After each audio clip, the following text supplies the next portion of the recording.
नहीं, क्या गोरखपुर में सब दोषी ही हैं क्या?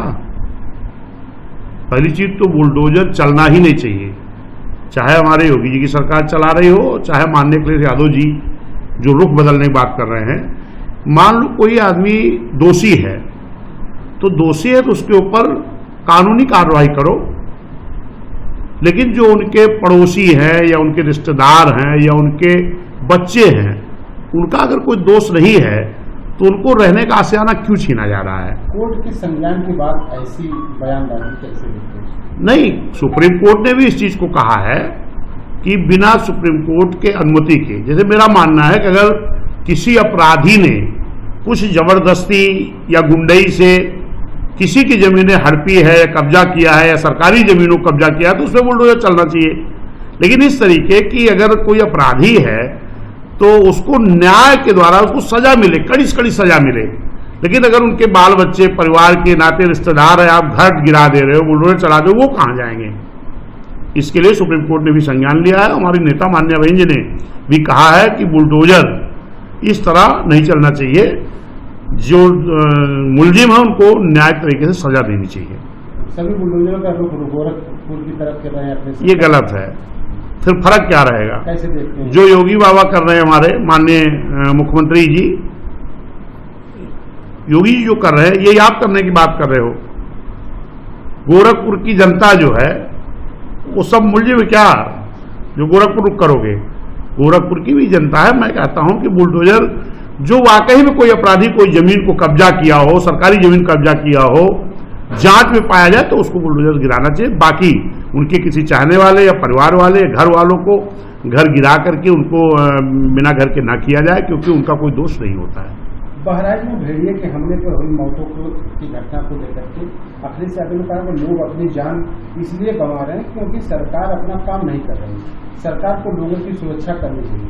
देखिए, माननीय अखिलेश यादव जी क्या कह रहे हैं, ये बात अखिलेश यादव जी से पूछिएगा। लेकिन मेरा कहना है कि दुखद है, ये दुखद है, दर्दनाक है। सरकार को इसको पूरी तरह संज्ञान में लेना चाहिए, क्योंकि उधर मेरा मानना है कि काफ़ी जंगलात है और उधर तमाम गांव बसे हैं, परिवार के तमाम लोग रहते हैं, वहां पर इस पर निगाह रखनी चाहिए कि इस तरह घटनाएं ना हो। ये निंदनीय है, इस तरह की घटना हो रही है, इसमें सरकार को पूरी तरह संज्ञान लेना चाहिए। सूबे के मुख्यमंत्री योगी आदित्यनाथ मैनपुरी में एक सभा को संबोधित करते था कि मैनपुरी कभी वीआईपी जिले के रूप में जाना जाता था, लेकिन यहाँ विकास पीछे क्यों रह गया, पिछड़ा क्यों रह गया? समाजवादी पार्टी के लोग समाजी ढांचे के तहस नहस कर सकते हैं। अराजकता और गुंडागर्दी उनके डीएनए के हिस्सा है। ये अयोध्या में एक समाजवादी नेता एक बेटी के साथ किया। कन्नौज की घटना नवाब ब्रांड समाजवादी पार्टी का असली चेहरा है। डीएनए टेस्ट में भी आया नवाब सिंह पर। कैसे देखते हैं? देखिए, समाजवादी हो चाहे बीजेपी के लोग हैं, दोनों एक ही तरह के हैं। समाजवादी सरकार में भी पूरी तरह गुंडाराज कायम था और भारतीय जनता पार्टी की सरकार में भी पूरी तरह गुंडाराज कायम है। चाहे वो कन्नौज की घटना हो, चाहे अयोध्या की घटना हो, चाहे गोरखपुर की घटना हो, चाहे उन्नाव की घटना हो, इस तरह तमाम घटनाएं इस सरकार में भी हो रही। पूरी तरह जंगल राज कायम है और यही समाजवादी सरकार में भी था। ये दोनों लोग पूरी तरह कानून को लागू करने में पूरी तरह फेल हैं। जंगल राज कायम था समाजवादी की सरकार में भी, इनकी सरकार में। एक दूसरे के ऊपर आरोप प्रत्यारोप करते हैं, ये गलत है। अगर पूरी प्रदेश की जनता को न्याय मिला था तो मान्या बहन जी की सरकार मिला था। आज पूरी प्रदेश की जनता इन दोनों सरकार, जो समाजवादी की सरकार देखा है, भाजपा की सरकार देखा है, आज जनता को निराशा हाथ लगी है। जनता ये चाह रही है कि पुनः बहन जी की सरकार आए ताकि कानून के द्वारा कानून का राज चालू हो और न्याय मिले। ये आम जनता को उम्मीद है और निश्चित है कि आने वाला चाहे उपचुनाव होगा, चाहे 27 का चुनाव होगा, फिर से जनता ये जो गुंडाराज समाजवादी सरकार में कायम था, चाहे भाजपा सरकार में कायम था, एक दूसरे के ये लोग आरोप लगाते हैं, लेकिन दोनों एक दूसरे से कोई कम नहीं है। अगर जनता के द्वारा जनता की सरकार बनती है तो कानून के द्वारा कानून से न्याय मिलना चाहिए। ये सिर्फ बहन जी की सरकार में संभव है और निश्चित है जनता फिर से बहन जी को लाने का काम करेगी। प्रदेश में 10 सीटों पर उपचुनाव होने वाले हैं, कैसी तैयारी है बहुजन समाज पार्टी की? और बीजेपी भी लगी, इंडिया गठबंधन भी लगी हुई है, उनको कैसे मात दे पाएगी बहुजन समाज पार्टी? देखिए, इंडिया गठबंधन चाहे इंडिया हो, बहुजन समाज पार्टी की नेता मान्या बहन जी ने हम लोगों को जिस तरीके से अभी 22 में रहा हो चाहे 24 में, जिस तरीके से इंडिया गठबंधन की मिली भगत से इस प्रदेश की जनता को गुमराह करने का काम किया था, इस देश की जनता को, उस चीज के लिए माननीय बहन जी ने हम लोगों को कैडर के माध्यम से अपने लोगों के बीच में जाकर के गांव स्तर पर, बूथ स्तर पर अपने लोग समझाना है कि ताकि ये लोग जो एक षड्यंत्र साजिश करते हैं, गुमराह करते हैं, वो ना हो सके।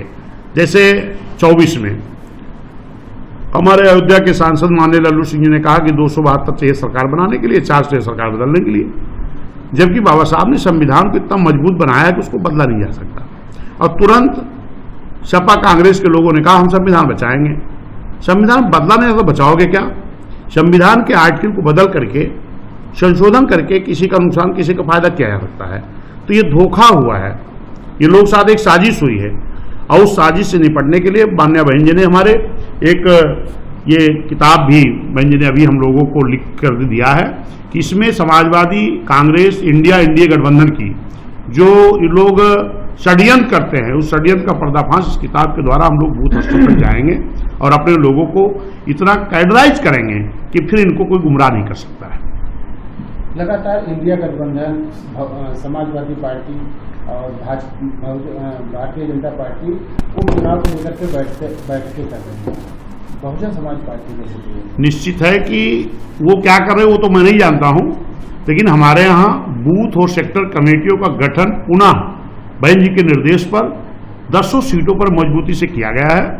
और हमारे जो जिले कमेटी हो, विधानसभा कमेटी हो, या हमारे जो कोऑर्डिनेटर हैं और मैं खुद, उन बूथ और सेक्टर कमेटियों की 4-4, 5-5 सेक्टर का लगातार हमारा कैडर कैंप चल रहा है।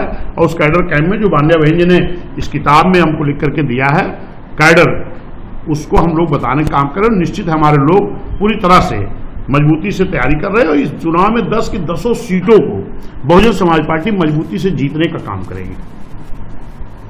कांग्रेस के प्रदेश अध्यक्ष अजय राय बताते हैं कि हम 5 सीटों पे चुनाव लड़ने जा रहे हैं, लेकिन इसी कोई घोषणा नहीं। देखिए, वो समाजवादी और कांग्रेस का मामला है। वो समाजवादी 10 पे लड़ेगी, ये 0 पे लड़ेंगे, कि ये 5 पे लड़ेंगे, वो 5 लड़ेंगे, ये कांग्रेस सपा के लोग बताएंगे।